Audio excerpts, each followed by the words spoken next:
गिरा। वेद व्यास जी से ये सुखदेव रूपी शाखा में आया। सुखदेव जी ने इस अमृत को परीक्षित राजा को पिलाया। इधर नैमिषारण्य में 88,000 ऋषियों ने भी, सौनक आदि ऋषियों ने सूत जी से भी प्रश्न पूछा कि तव्या खलु पुराणानि से इतिहासानि चानग आख्यात्यानि प्यादित्यानि धर्म शास्त्राणि यान्युत। हे महाराज, जितने भी ऋषि मुनि और गुरुजन हुए हैं, उन सभी लोगों ने कलयुग के जीव का उद्धार करने के लिए क्या निश्चित किया है, क्या सुनिश्चित किया, सभी शास्त्रों का क्या सार है, कलयुग के जीव का कल्याण के लिए सब शास्त्र क्या कहते हैं। बताया महाराज, शास्त्र तो बहुत सारे हैं, सभी शास्त्रों में अलग अलग नियम, अलग अलग बातें बताई है। कोई कहता 11 दिन का अनुष्ठान करो, कोई कहता 45 दिन का करो, कोई कहता क्या करो। तो सभी शास्त्रों में अलग अलग बात बताई गई, अलग अलग रास्ते हैं। तो आदमी को कौन से रास्ते पर चलना चाहिए जो सीधा हो और जल्दी पहुंचा दे, ऐसा रास्ता आप बताइए। तब कहा, और आत्मा का कल्याण का साधन क्या है, भगवान कितने अवतार लेते हैं, क्यों लेते हैं। महाराज, हमको भगवान की बहुत सारी ज्ञान और कथा सुनाओ। क्यों? क्योंकि इस संसार में सभी जीव भयभीत है, काल से भयभीत है, शत्रुओं से भयभीत है, रोग से भयभीत है, मृत्यु से भयभीत है, अनेक प्रकार का भय है जीव को। तो ये जीव इन सभी भयों से कैसे मुक्त हो। हमको तो ऐसा लगता है कि भगवान का नाम ही, उनकी महिमा ही इस भय से जीव को बचा सकती है। क्योंकि आपन संस्कृतिं घोराम यन्नाम विवसो गृणन तथा सत्यो विमुंचित यद विवेति स्वयं भयम। स्वयं काल, काल जो है भय, वो सभी लोगों को डरा के रखता है, लेकिन काल भी भगवान से डरता है। काल डरता है भगवान से, इसलिए हमको उस भगवान की कथा हम इसलिए सुनना चाहते हैं क्योंकि उससे भय भी डरता है, काल भी डरता है। वयम तु न वित्रप्यामोत्तम श्लोक विक्रमे यत श्रवणवताम रस ज्ञानाम स्वादु साधु पदे पदे कृत्वा निखिल वीर्याणि से रामेण केशव अतिमत्यानि भगवान गूढ़ कपट मानसु।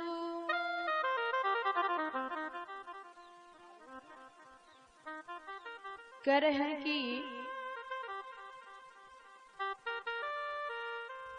सौनक मुनि ने कहा, जो सूत जी है उन्होंने कहा कि महाराज ऋषियों, था न तदना का कथा सुनता हूँ, सत्संग सुनता था, क्या बोले थे दा प्या उनकी कथा अत्रे बार अत्ता वर्षों से कथा सुन रहे, तो 1000 वर्ष है वापर आया, पेट न भरो। तो ऋषि कह रहे हैं कि नहीं महाराज, वयम न तो वित्रप्याम, हम तृप्त नहीं होते हैं। क्यों नहीं होते हो? क्योंकि हमको ऐसा लगता है कि जितना हम सुनते हैं भगवान के बारे में, उतनी हमारी तो भूख बढ़ती जा रही है। संसार की चीज की कोई उपयोग करते हैं तो भूख घटती जाती है, और घटते घटते घटते घटते जब पेट भरने पर आता है तो भूख खत्म हो जाती है, मिट जाती है भूख। लेकिन हम जब भी भगवान का भजन करते हैं, नाम जप करते हैं, उनका कीर्तन गाते हैं और उनकी महिमा भगवान के बारे में सुनते हैं, तो हमारी तो इच्छा सुनने की बढ़ती जाती है। इसका क्या कारण है? इसलिए महाराज, हमारे क्या काम, आप तो हमको खूब कथा सुनाओ 1000 वर्ष तक। 88,000 ऋषियों ने 1000 वर्ष तक कथा सुनी। पूछा ब्रूहि योगेश्वरे कृष्णे ब्रह्मणे धर्म वर्मणि स्वाम काष्टाम दोनों पेते धर्म कम शरणम गता। भगवान श्री कृष्ण जब तक धरती पर थे, राम जी जब तक धरती पर थे, तब तक उन्होंने धर्म की रक्षा की, लेकिन उनके अपने धाम में चले जाने के बाद धर्म किसकी शरण में गया। इति संप्रश्न समहृष्टो विप्राणाम रोमहर्षणे प्रतिपूज्य वचस्ते साम प्रवक्तु मूप चक्र में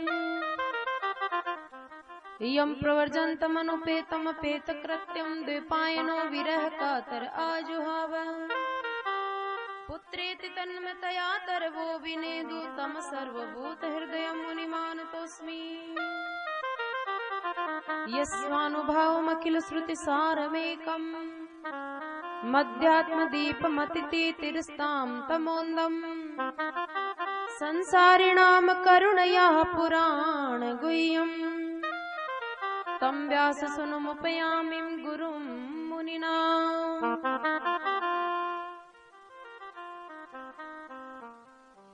हे ऋषियों, मैं आपको ज्ञान सुनाने से पहले गुरु तत्व को वंदन करता हूँ। गुरु एक तत्व होता है और जब भी कोई जीव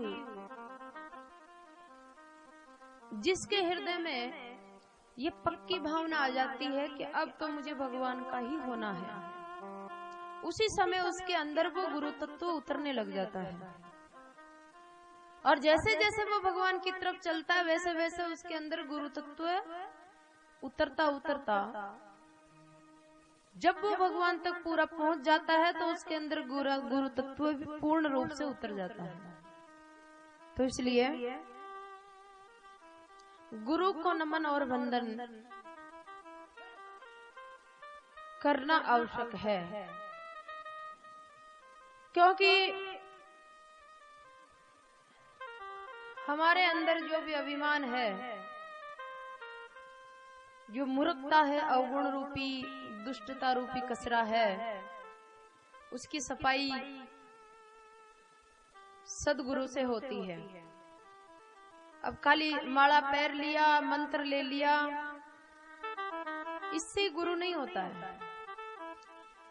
किसी सामर्थ्यवान पुरुष के ज्ञान को अपने जीवन में धारण करके वो जैसे जैसे कहता है वैसे वैसे जीवन जिए,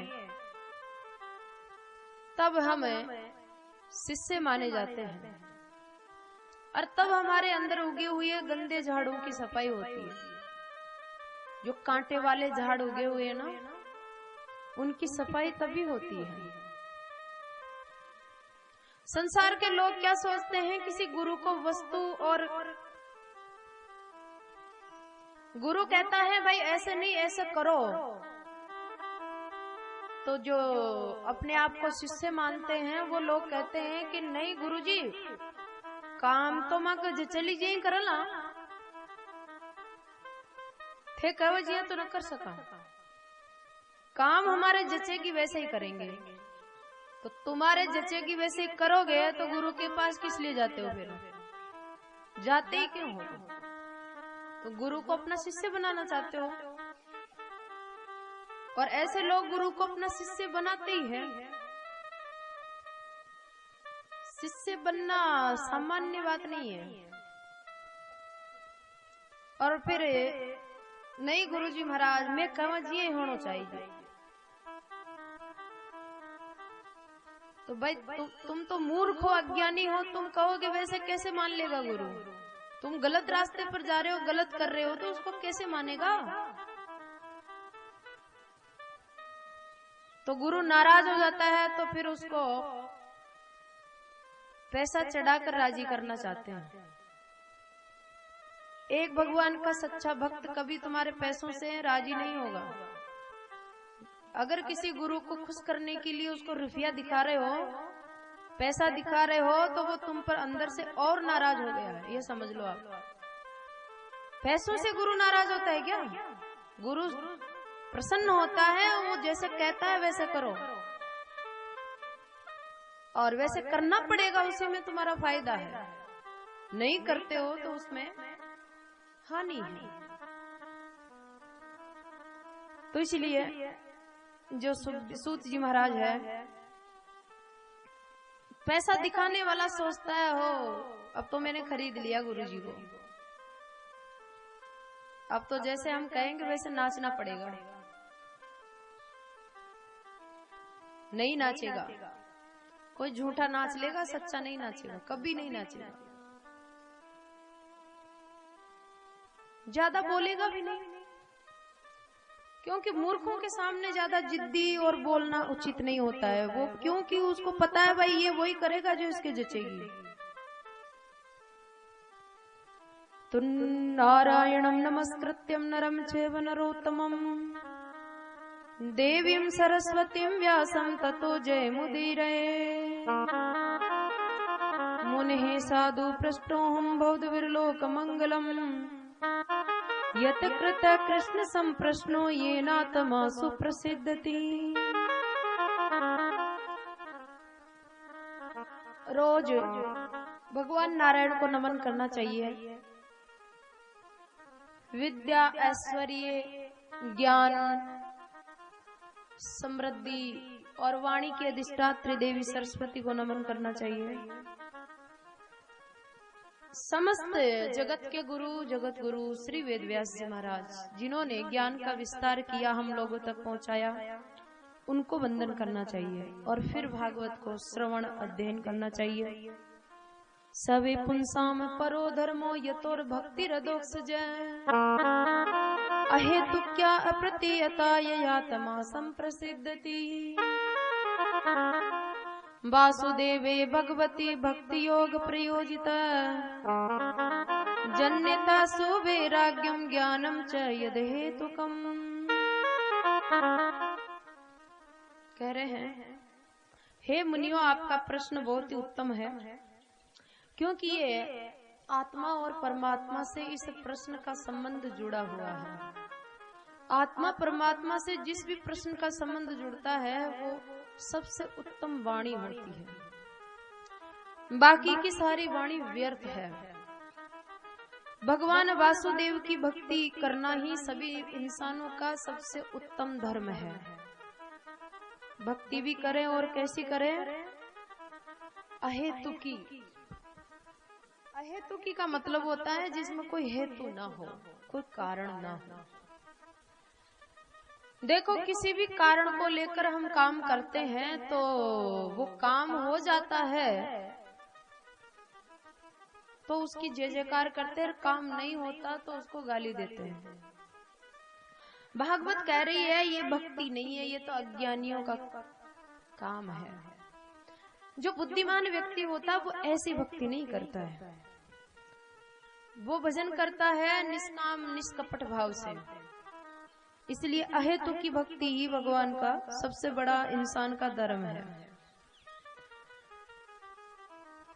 श्रवणवताम स्वकताम कृष्ण पुण्य श्रवण कीर्तन हृदयंतिस्तो हि भद्राणि विदुनोति सुहृत सताम। नष्ट प्रायेषु भद्रेषु नित्यं भागवत सेवया भागवती उत्तम श्लोके भक्तिर्भवति नैष्ठिकी। अगर किसी को अपने हृदय में भक्ति भाव को दृढ़ और पक्का करना है तो उसको नित्य प्रति सत्संग सुनना चाहिए, उसको नित्य भगवान की सेवा करनी चाहिए, उसको नित्य कीर्तन करना चाहिए और नित्य शास्त्र थोड़ा अध्ययन करना चाहिए, गुरुजनों का संग करना चाहिए। ऐसा समय समय पर तीर्थ यात्रा करें, साधु संतों का संग करें, ज्ञान सुने। ऐसा करने से धीरे धीरे श्रद्धा बढ़ती है, फिर रुचि होती है और फिर प्रेम जागता है। उड़ीसा क्षेत्र में एक बार किसी नगर में एक संत आए थे। संत के पास सालग्राम जी थे। सालग्राम जी भगवान विष्णु का, नारायण का स्वरूप होता है, उसमें नारायण भगवान विराजमान होते हैं। तो एक राजा के घर रुके संत। राजा ने श्रद्धा भाव से महात्मा को रोका तो एक राजा के लड़की थी, देखो इस दीपक को उठाओ नहीं, ये बेडशीट जलेगी, इसको ठीक करो। आप बैठो महाराज, कर देंगे लोग, आप बैठो, करो भाई कोई।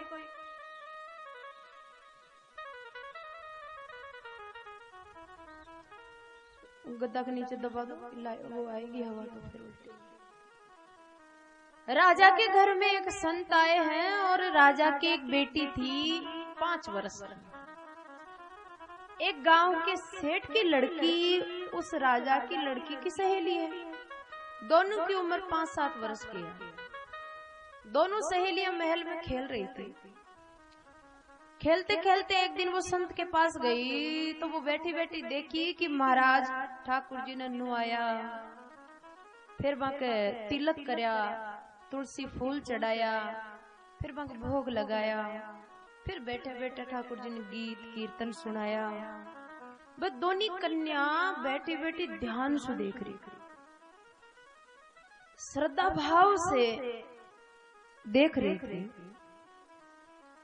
देखते देखते उनके हृदय में भी प्रेम भाव जागृत हो गया और उन्होंने पक्का कर लिया कि ये महाराज जैसे कर रहे वैसे हम भी करेंगे भगवान की सेवा। तो अब वो महाराज जितने दिन वहां रुके वो तो दोनों तीनों टाइम दौड़ कर आवे और वहां बैठ जाए, पूजा पाठ को देखे बड़ी ध्यान से। एक दिन संत जब जाने लगे तो दोनों कन्या रोने लगी, जैसे कोई बच्चा मचल जाता है कुछ लेने के लिए, हट कर लेता है, ऐसे ही दोनों कन्याओं ने हट कर लिया कि महाराज मानी भगवान दो, मानी भगवान दो, मैं भी सेवा करला, मैं भी भजन करला। महाराज कहे बेटी अब तुम छोटी हो, अभी ऐसे ही कीर्तन किया करो, जब बड़ी होगी तब कर लेना। नहीं मानी, महाराज का कपड़ा पकड़ के पग पकड़ के बैठ गई और रोती जावे, रुके नहीं। कि मन तो था का भगवान देर ही जाओ मन तो। तब संत ने कहा भाई रुको दे, और वो बाहर गए और 2 गोल गोल कांकरा उठा ले और वह दोनों कांकरा बढ़िया धो साफ कर दोनों कन्या ने दे दिया। वे लियो बेटी एता का भगवान को नाम कहीं जाएगा, वो नाम से शिल्पिल्ले भगवान। अब शिल्पिल्ले भगवान दे दिया दोनों ने। अब मीराबाई की तरह वो छोटी छोटी कन्या जो पूर्व जन्म का पुण्य जग गया था उनका, इसलिए नहीं तो ऐसे थोड़ी किसी का भाव जगता है। दोनों ने एक एक जो कांकरा था वो ले लिया। उनके लिए कांकरा नहीं है, उनके लिए सलपिल्ले भगवान है। घर ले जाकर के अपनी नुई नुई जो लुगड़ी थी उसको लाई, 3-4 लड़ा करके पाटा पर बिछाई और अपने सलपिल्ले भगवान को बैठाया। अब रोजिना भोग लगावे, बातें करे और दिन भर भी भगवान ने अपने साथ ही रखे, खिलावे, लाड प्यार करे, भगवान ने सुआने पाछो जगावे। धीरे धीरे बचपन से जब वो ऐसे करने लगी तो 15, 16, 18 वर्ष की होते होते उनकी बहुत ज्यादा सच्ची भक्ति जग गई और भगवान से एक लगाव हो गया। इन दोनों कन्याओं की भगवान में सच्ची भक्ति क्यों हुई? क्योंकि बचपन का जो मन है वो निर्मल है। निर्मल मन में उनको लाभ हानि का तो पता ही नहीं है, भाई भगवान से क्या मांगना चाहिए नहीं मांगना चाहिए। वो मांगने और नहीं मांगने के लिए भगवान की सेवा नहीं कर रही है। उनको तो बस ये है कि हमारे हैं भगवान, तो ये हमारे हैं, यही तो सच्ची भक्ति है। तो दोनों बेटियों ने महाराज निष्काम भाव से प्रीति जगी, ऐसी जगी कि एक दिन धीरे धीरे जब उनका ब्याह हुआ, एक के तो उसके काका के और उसके बाप के लड़ाई हो गई दोनों भाइयों के। तो जो छोटा भाई था वो घर का सारा सामान ले गया। बड़े भाई को लड़ाई झगड़ा करके छोटा भाई सारा सामान को ले गए और भी सामान के साथ वो भगवान भी चल गया। तो वो जो बेटी थी वो रोवे और पिताजी ने कहा पिताजी मारो भगवान घूम गयो, मारो भगवान घूम गयो। तो पिताजी कहने लगे कि बेटी मैं काहे करूं, थारो काको ले गो सारा सामान ने, तो भगवान ने भी वही ले गो। तो जा लिया। अब रोती रोती काका के घर आ गई। तो यही लड़ाई में खींचातानी तो मची हुई थी और वो लड़की जाते ही वैसे ही काका को बुरा लगा और जैसे ही वो जाके मांगी कि चाचा जी आपने सामान लाया, सामान के साथ मेरा भगवान भी आ गया, तो कृपया करके मुझे तो मेरा भगवान दे दीजिए, सामान को तुम जाने और पिताजी जाने। तो काका बोला आई बड़ी भगवान वाली भगत उठ रहे, अगर तू साची भगत है तो तेरा भगवान ने बुला ले, देखो साची है तो तू बुला ले और वो आ जाना चाहिए। तो काका को कुआड़ घर बंद छो, तालो लाग मिले छो और वो जैसे ही पुकारी बुलाई हे सिलपिल्ले भगवान, तो ठाकुर जी को पुकारते ही तालो तो लागेड़ो ही रगो और भी ताला में जत्तो भी सामान छो बिंबू जो खा करो जो भगवान छो बी के लिए भगवान छो। ताला में से भगवान निकल बी की गोदी में आ गया। वो जो गोल कां करो जो ताला में से निकल तालो जुड़े ही रह गयो और भी काका के सामने जिया कोई पानड़ो उड़ रहा बिया वो बी की गोदी में आ लाग गयो। काका ने भी बड़ो आश्चर्य। फिर तो उस दिन से ओहो, अब जो दूसरी कन्या थी राजकुमारी, उसका ब्याह हुआ तो वो जब ससुराल गई तो छोटी सी टोकरी में भी भगवान ने साथ ले गई। तो वह सासुर जो दोराने जेठाने और पतीर सारा ही बोले गेलाम, तो वह कोई सो न बोले, भगवान ने लेर बैठी। तो सासू ने क्रोध आयो और भी वो जो भी को भगवान चो भी उठार गेला में एक तालाब आयो और भी तालाब में फेंक दे। बोले ओही से सारी कला की मूल। तो भगवान ने तालाब में फेंकी तो वह राजकुमारी बहुत रोने लगी। अब चलो जोरू से भी घर तो ले गया, पर वह न रोटी खावा न पानी पियर न सोवे और मारा सिलपिल्ले भगवान करे। जो भैया 7-8 दिन गया न खाई न पी, तो सासू सोची कि अब मरेली तो माँ को बात आली बदनामी हो रही कि अडो छोरी जो पढ़ने गई चीज तो निका निका छी और कणा काई करे से जो पाछी को नहीं और मार दिया तो बदनामी होली।